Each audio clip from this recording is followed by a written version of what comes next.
એવું છે ત્યારે મહારાજ કહે છે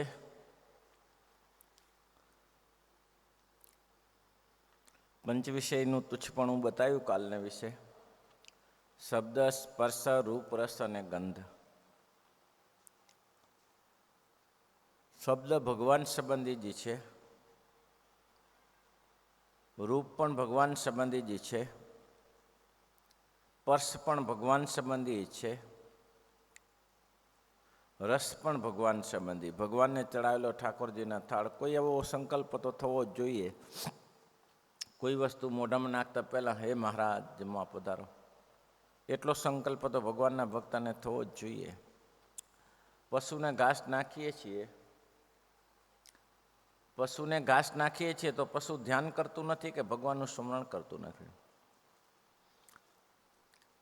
કારણ કે એ પશુ છે. પશુને ભગવાનનું સ્મરણ નથી, કીર્તન નથી, કશું જ નથી. કારણ કે પશુ એ પશુ કહેવાય છે, માણસ એ માણસ કહેવાય છે. તો માણસ તો ધારે કરી શકે, મને એવો મનુષ્યાણામ બંધ મોક્ષયો કારણમ. માણસનું મન છે એ બંધ અને મોક્ષનું કારણ છે. માણસ સમર્થ છે, પણ માણસ જોઈ જાણીને અસમર્થ થઈને પડ્યો છે, એટલે પાર પામી શકતો નથી. એટલે મહારાજ કે આ જીવને ભગવાન સુધી પહોંચવા માટે પહેલામાં પહેલો પંચ વિષયનો ત્યાગ કરવો જોઈએ. જ્યાં સુધી પંચ વિષયને તમે આધીન થઈને રહે. આ જીવ છે ખરેખર કાયાનગરનો રાજા છે, પણ હવે એટલે આ નથક એવો બંધાઈને બેઠો છે જેમ કે કોઈ રાજા હોય, દુનિયાને ચલાવતો હોય, પણ ઘરવાળી આગળ ચાલે નહીં, છોકરા આગળ ચાલે નહીં. આખા દુનિયાને ચલાવે છે, છોકરા આગળ કે ઘરવાળી આગળ ચાલતું નથી, તો શાસન કેવી રીતે કરી શકશે? શુભ શરૂઆત ત્યાંથી જ કરવી પડશે. આ 10 ઇન્દ્રિયો આ જીવની દાસી છે. 4 અંતઃકરણ જીવના કારભારી છે. કારભારી જ વર્ચસ્વ જમાવી દે અને દાસીઓ જ પોતે રાણી થઈને બેસે, રાજા થઈને બેસે, તો એ શાસન ક્યાં સુધી ચાલે? એ રાજ્ય ક્યાં સુધી ચાલે? નો આજે ને કાલે અંત આવ્યા સિવાય છૂટકો નથી. એટલે મહારાજ કહે છે કે પહેલામાં પહેલા પંચ વિષય છે, જે શબ્દ, સ્પર્શ, રૂપ, રસ અને ગંધ, તેને વિશે કંટ્રોલ કરો. વાસના જીવતી હોય છે. મુક્તાન સ્વામી આ જ પ્રશ્ન ફરીથી પૂછ્યો કે મહારાજ વાસના જીતાય કેમ? મારે તે 3 વસ્તુ જોઈએ. આત્મનિષ્ઠા જોઈએ. આત્મનિષ્ઠા એટલે માથું દુખે, પેટ દુખે, હાથ પગ દુખે, શરીરમાં ઉપાધિ થાય, તો આત્મનિષ્ઠા હશે તો એને ડગશે નહીં માણસ.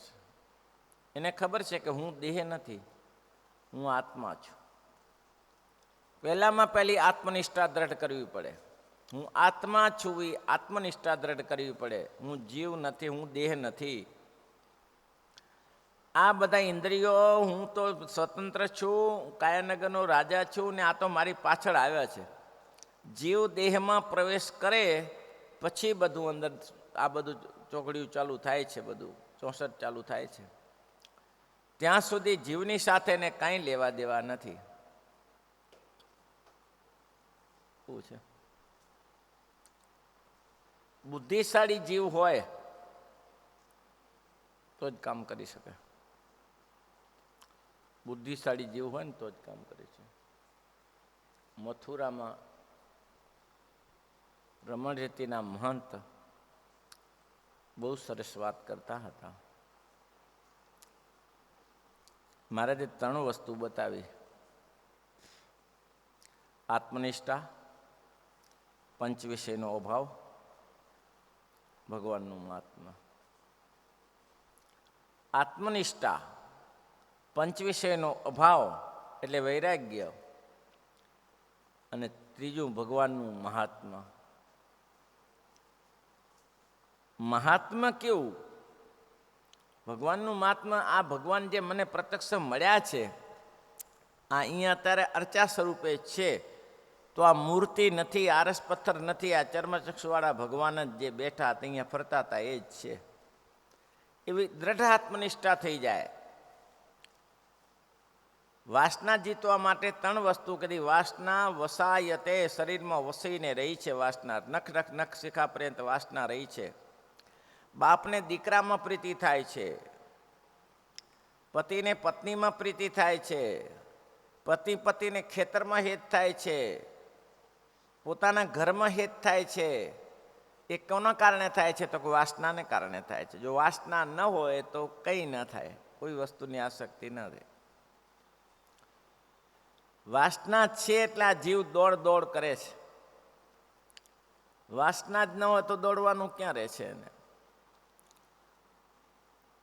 મહારાજ કે આ 3 વસ્તુ જીતવી હોય, ભગવાનનું મહાત્મા જાણવું હોય કે ભગવાન કેવા છે, ગોલોક, વૈકુંઠ, શ્વેતદીપ ઇત્યાદિકના પતિ છે. જે ભગવાન મને મળ્યા છે એ ધારે તો ક્ષણમાં ઉલટપુલટ કરી નાખે એવા છે. એવા સમર્થ ભગવાન છે, અસમર્થ નથી.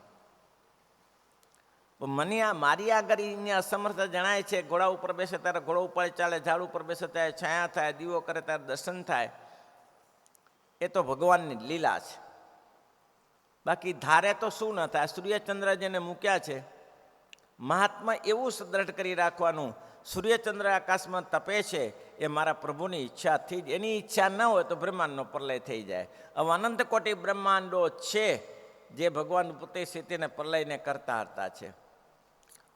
તો એવા જે ભગવાન શ્વેતદીપ, વૈકુંઠ, ગોલોક ઇત્યાદિ ધામને વિશે ભગવાન બિરાજે છે, એ જ આ ભગવાન બિરાજે છે.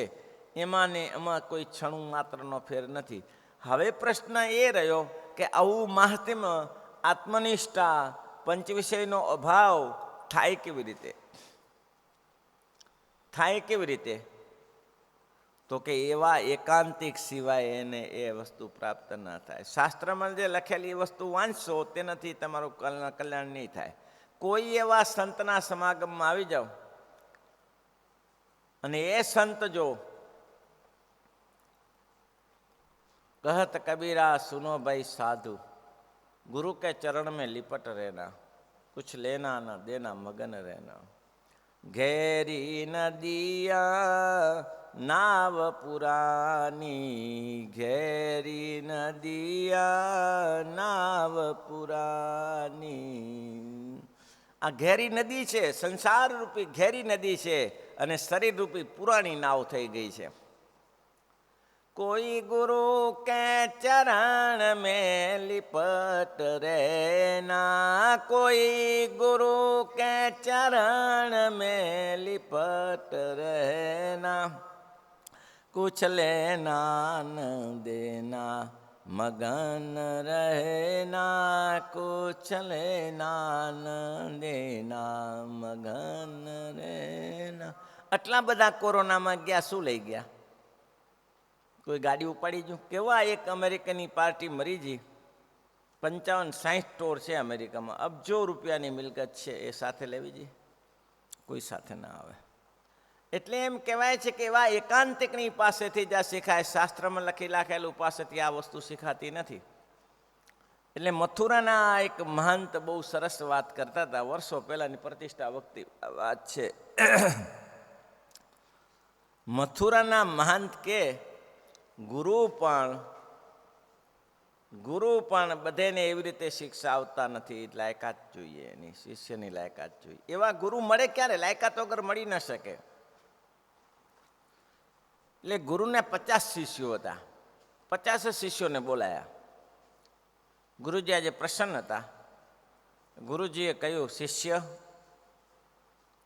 हम आज बड़े प्रसन्न है, बहुत प्रसन्न है, आपको कुछ देना चाहते हैं. शिष्य खुशी થયા, કંઈક વસ્તુ આપશે ગુરુજી. તો ગુરુજીએ શું આપ્યું? ગુરુજી સમર્થ છે પણ શિષ્યની કસોટી કરવા સિવાય કોઈ.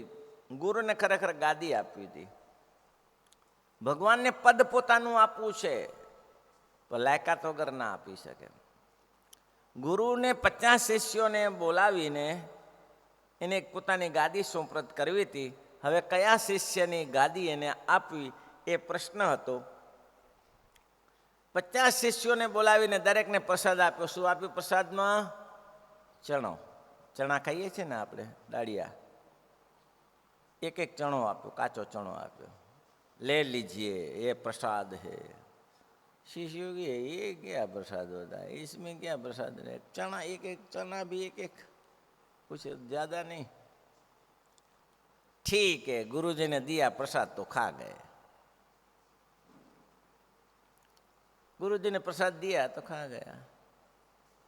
गुरुजी ने भी उसको याद नहीं किया. कई समय चला गया, 2 वर्ष चला गया, ऐसे प्रसाद में प्रसाद. तो બધા શિષ્યોને પછી 2 વર્ષ પછી બોલાયા, आओ બધા.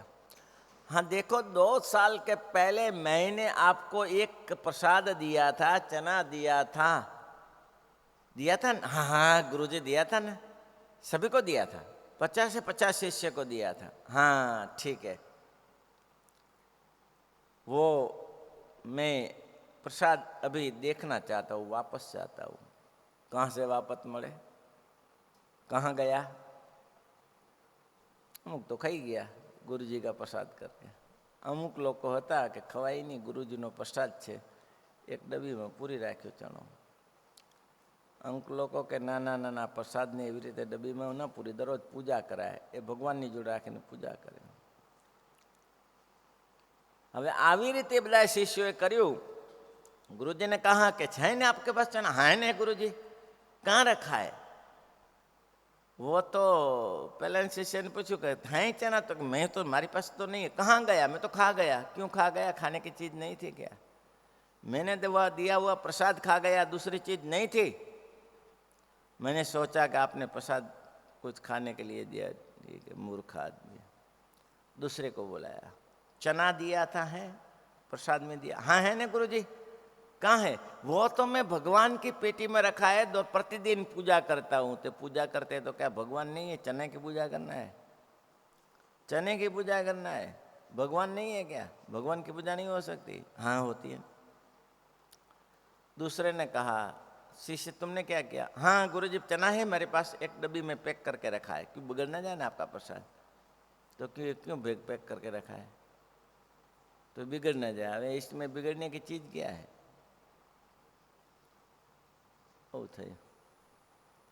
भैया इतने 50 शिष्यों में थे, एक शिष्य ने जયારે કહ્યું કે ભાઈ मेरा दिया हुआ चना वापस लाइए, ત્યારે ये शिष्य ने ट्रैक्टरनी टोली भरीने चना आप्या. ट्रैक्टरनी टोली भरीने चना आप्या. उसने कहा नहीं नहीं नहीं, मैंने तो इतना नहीं मांगा, मैंने तो एक ही दिया था ना आपको. मैंने तो आपको एक ही दिया था. तो कि गुरुजी चना तो वही का वही है, चना तो वही का वही है. तो ऐसे कैसे हुआ? जो पहली साल 2 साल चली गई, पहली साल जो आपने चना दिया, 2-3 साल बीती गई ऐसे, उसको मैं जमीन में डाल दिया. फसल के समय में उसको पानी पोषण किया, अच्छी फसल हुई, एक खोबो भर का चना निकला.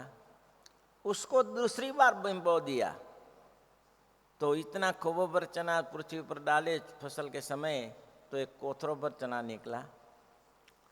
हमने सोचा कि कोथरो भर भी चना है ना, उसको भी विकास करवाना है, तो उसको 30 बार डाला. तो ये ट्रैक्टर की टोली भर चना निकला. वही चना तो वही का वही है. गुरुजी ने कहा ठीक है, यही करना है. करना क्या है? वही करना है. जो गुरुजी शिष्यों का ज्ञान, वैराग्य, भक्ति खा जाते हैं, उसको गद्दी देने के अधिकार क्या है? शिष्य का जो सब कुछ खा जाता है, उसको गादी देने के अधिकार क्या है? उसको गादी क्यों दिया जाए? पर जे शिष्य का हृदय में ज्ञान, वैराग्य, भक्ति इत्यादि की वृद्धि करे, जहाँ शिष्य ने एक चना में से इतना चना बनाया, ऐसे वृद्धि करे, इसी को ही गादी दिया जाता है. एक ही शिष्य गादी के लायक है. समझ गए भैया? बात ऐसी है. एक राजा अपने 2 बच्चे पर प्रसन्न हो गए. राजा का 2 राजकुंवर था. राजा उसको चाहते थे कि मैं उसको गादी दूं. હવે રાજા વર્ષોથી ચાહતા હતા કે મેં એને ગાદી આપવાની છે, પણ હવે કે મોટો દીકરો છે અને નાનો દીકરો છે, બેની બુદ્ધિ ચકાસવી પડે. બુદ્ધિ ચકાસીને પછી ગાદી આપું. તો રાજાને એક દિવસ બહુ ખુશ થયું. ખુશીમાં બોલાયા, મંત્રીઓને બોલાયા, રાજાને કુંવરને બોલાવીને કહ્યું કે દેખો બેટા, હો मैं आज बड़े प्रसन्न हूँ, आपको एक एक बंगला देता हूँ, एक एक मकान દઉં છું, 15 દિવસનો ટાઈમ આપું છું અને 5-5 રૂપિયા આપું છું. 5 રૂપિયામાં બંગલા ખીચોખીચ ભરવાના છે ભાઈ. વજી 5 રૂપિયામાં બંગલો ખીચોખીચ ભરી દેવાનો. મોટો છોકરો કે આની સાઠે બુદ્ધિ નાઠી જ છે. ત્યારે 5 રૂપિયામાં બંગલો ભરાય અને કહી દીધું કે ગાદીનો વારસદાર એ જ છે જે બંગલો ભરી દે તે. 5 રૂપિયામાં, સિર્ફ 5 રૂપિયામાં. પણ મોટો છોકરો કે આપણે જેવો કોઈ બુદ્ધિશાળી નહીં, આપણે કંઈ પાછા પડીએ. એ 5 રૂપિયાનો ગામના છોકરાને નાસ્તો કરાવ્યો ને બધાને બોલાયા, 100-200 છોકરાને બોલાયા ને કોઈને કીધું કે કચરો નાખો ને કોઈને કીધું પથરા નાખો ને કોઈને કે રેતી ભરીને નાખો ને. આપણે 5 રૂપિયામાં પૂરું કરી દેવું છે. હેવી ઉકરડા નાખ્યા ને ઝાંખરા કાંકરા નાખ્યા ને કાંટા નાખ્યા ને પથરા નાખ્યા, એવો ઠસો ઠસ ભરી દીધો બંગલો. ફિટ કરી દો 2 દિવસમાં જ. 5 રૂપિયામાં ના શું થાય? 5 રૂપિયાનો નાસ્તો બહુ થઈ ગયો છે ત્યારે. ફિટ બંગલો, દરવાજો બંધ કરી દીધો. પેલો કે હવે આપણે કંઈ કરવું નથી, 5 રૂપિયામાં થાય નહીં, ખોટું કરાય નહીં, આમાં કંઈ શું કરે. બસ તેને કંઈ કર્યું નહીં, બંગલો સાફસૂફી રાખ્યા કરે, સાવણી કરે, કચરો સાફ પોતો કરી ચકાચોંધ બંગલો રાખે. 15 દિવસ થયા. મંત્રીજીએ બંને શિષ્યોને બોલાયા કે પિતાશ્રી બોલાવે છે. બંગલા તૈયાર છે? તો બિલકુલ તૈયાર છે, બિલકુલ તૈયાર. પેલા મોટા છોકરાને તે મંત્રીઓ ને બધા પ્રધાનોને ગયા, ભરી દીધો. અરે પપ્પા, એક જગ્યા ના મળે, ઇંચ જેટલી જગ્યા ના મળે એવો ભરી દીધો છે, ખોલો. અને ભાઈ 15 દિવસ ઉકરડાને કચરાને નાખેલા હોય એની વાસ તો કંઈ શું સુગંધ જ હોય ને ચારે બાજુ. એવી દુર્ગંધ આવે, એવી દુર્ગંધ આવે. તે રાજા ને મંત્રીઓને નાક દબાવીને ભાગ્યા કે આ ભરવાનું હતું, આ ભરવાનું હતું. તારે હું આ ભરવાનું હતું, 5 રૂપિયા હું ભરાય બીજું તારે? આજ ભરાય ને. મૂર્ખનો સરદાર કે લે સારું. નાના છોકરાને તે ગયા કે ભાઈ બંગલો ભરચક છે? બિલકુલ ભરી દીધો છે, જરાય ઇંચ પણ ખાલી નથી રાખ્યો. એમ તો ખોલો બંગલો. બંગલો જ્યારે ખોલ્યો ત્યારે અંદર મીણબત્તી બળતી હતી અને ધૂપસળી ચાલતી હતી, ધૂપસળી સળગાવેલી. કીધું ખોલો. દરવાજો ખોલ્યો, આખો દરવાજો ખાલી, આખો મેલ ખાલી. રાજા કે આ શું કર્યું? તો શું કરવાનું હતું? કરવાનું શું હતું? તો કે પણ ખાલી છે ને, આખો ખાલી દેખાય છે પિતાશ્રી. પિતાશ્રી ખાલી દેખાય છે? આ દીવો પ્રગટે છે, આખા મહેલમાં પ્રકાશ પ્રકાશ છે. પ્રકાશથી ભરેલો બંગલો તમને ખાલી કેમ દેખાય છે? અને સુગંધ ચારે બાજુ પસરી રહી છે, તમને કેમ ખાલી દેખાય છે? એનો બાપ એને ભેટી પડ્યો. ધન્ય છે બેટા, આ જ કરવાનું હતું. આ જ કરવાનું હતું. જે પ્રજાના રુદ્રમાં કચરો ને કાંકરા ને આવો કાદવ ને કીચડને ભરે ને એને ગાદી ના આપી શકાય. એને ગાદી અપાય? જે પ્રજાના હૃદયમાં કાદવ ને કીચડને ભરી દે એને ગાદી ના અપાય કોઈ દિવસે. પણ જે પ્રજાના હૃદયમાં પ્રકાશ કરે, જે પ્રજાના હૃદયમાં સુગંધ ફેલાવે, એ જ ગાદીનો વારસદાર છે. ખોટી મહેનત ગઈ ને, પહેલાંની મહેનત ખોટી ગઈ ને, બુદ્ધિનો બારદાન હોય ને. એક પટાવાળાએ રાજાને પૂછ્યું, પટાવાળાએ કે પ્રધાનજીનો પગાર 5000 અને મારો પગાર 5 રૂપિયા, આવો અન્યાય હોય? મહારાજા, તમારે આટલો અન્યાય કરવાની કઈ જરૂર હતી? કાંઈક તો વ્યાજબી રાખો. એને 5000 આપો તો મને 2000 કે 3000 આપો. 5 રૂપિયા અને એને 5000. રાજા કે તો મને કદાચ ભૂલ હશે, પછી સુધારી લેશો. એમાં ચોખાના ગાડા આવ્યા. એટલે રાજાએ કીધું કે ભાઈ ચપરાસી, તો ક્યાં આ ગાડા આવે છે એ ક્યાંથી આવે જરા જોઈને તપાસ કરો ને.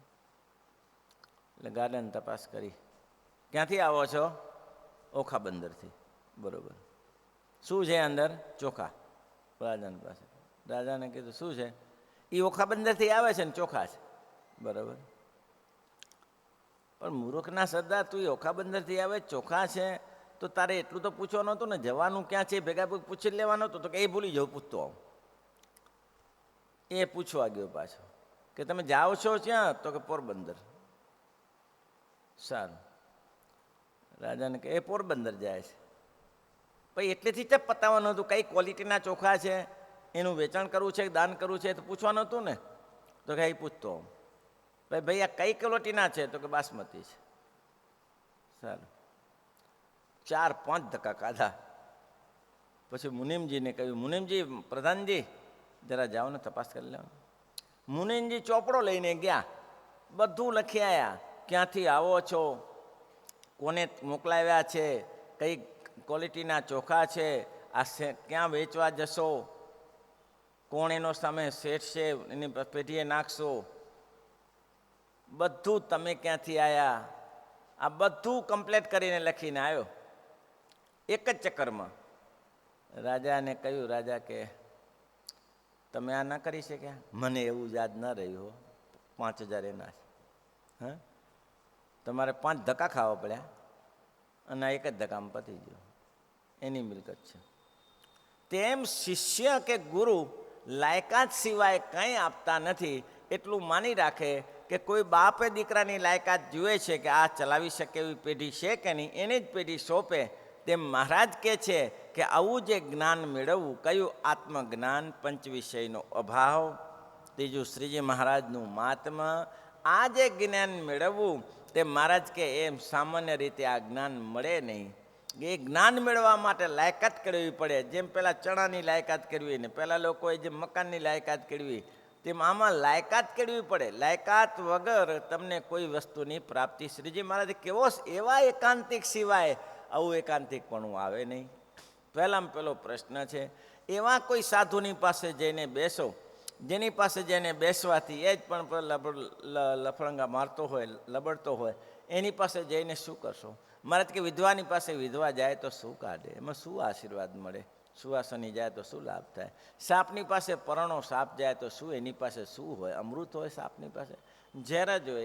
એ મોઢું ચાપીને બળ્યો હાથ, એની પાસે થાય શું? એમ તેમ મહારાજ કે જે એવા જે ડંઠલને ભેગા કરે એનાથી કોઈ કાર્યની સિદ્ધિ ના થાય. પણ મહારાજ કે એવાને માટે એકાંતિક સંતો શોધે અને એની જો કૃપા થાય. અને મહારાજ કે એમ કરતો જો મન જો વિષયમાં ઘાટ કરતું હોય તો મનને કહેવું કે જો તું ચિંતા કરીશ, આ દેહનું હમણાં પૂરું થઈ જશે અને ભગવાનના ધામમાં તો અનેક પ્રકારનું સુખ છે. કદાચને હું ઓછું રહી જશે, વિષયમાં વાસના છે, હું ટાળતો રહીશ, વાસનાને ટાળતા ટાળતા ઓછું રહેશે તો મહારાજ મને ગોલોક બદ્રિકાશ્રમમાં અથવા શેતદીપમાં મોકલશે, સ્વર્ગમાં મોકલશે. જેને ભગવાનના ધામ એટલે ગોલોક સ્વર્ગ ઇત્યાદિ બદ્રિકાશ્રમ સ્વર્ગલોકમાં મૂકે. જેને બદ્રિકાશ્રમ તો તપનું સ્થાન છે, સ્વર્ગમાં મૂકે. સ્વર્ગ શું છે? ભગવાન કે મોક્ષ ધરની આગળ ભગવાનના ધામની આગળ નરક તુલ્ય છે સ્વર્ગ. ત્યાં મને આપશે અથવા તો ભગવાન મને બીજો જન્મ આપશે, વાસના રહેશે તો, અને મારું પૂરું કરાવશે. પણ મને હવે આમાં લોચો રાખવો નથી અને દ્રઢ પહોંચવું જ છે એવું નક્કી કરવું પડે. જુઓ, એકાદશીનો ઉપવાસ કરીએ પણ દ્રઢ નક્કી કરીએ કે આજે મારે ઉપવાસ કરવો જ છે તો થઈ જાય. પણ જો તમે દ્રઢ નિયમ ના લો કે કરશું થશે, માથું દુખશે, પેટ દુખશે, પતી ગયું, ના થાય, કોઈ દિવસ ના થાય. તમારી દ્રઢતા નથી. લોકોને અહીંયાથી અમદાવાદ જવું છે તો વિચાર કરે પગ દુખે ને આ થાય ને મને માથામાં દર્દ છે ને પેટમાં દર્દ છે, કોઈ દિવસ ના પહોંચે. પણ એમ કે ના હું પહોંચાય, અમદાવાદ વાળી ક્યાં દૂર હતું, હમણાં પહોંચી જઈએ. એ પહોંચેલો જ છે. શ્રીપતિમ શ્રીધરમ સર્વદેવ દેવમ રે માધવમ કેશવમ કામદમ કારણમ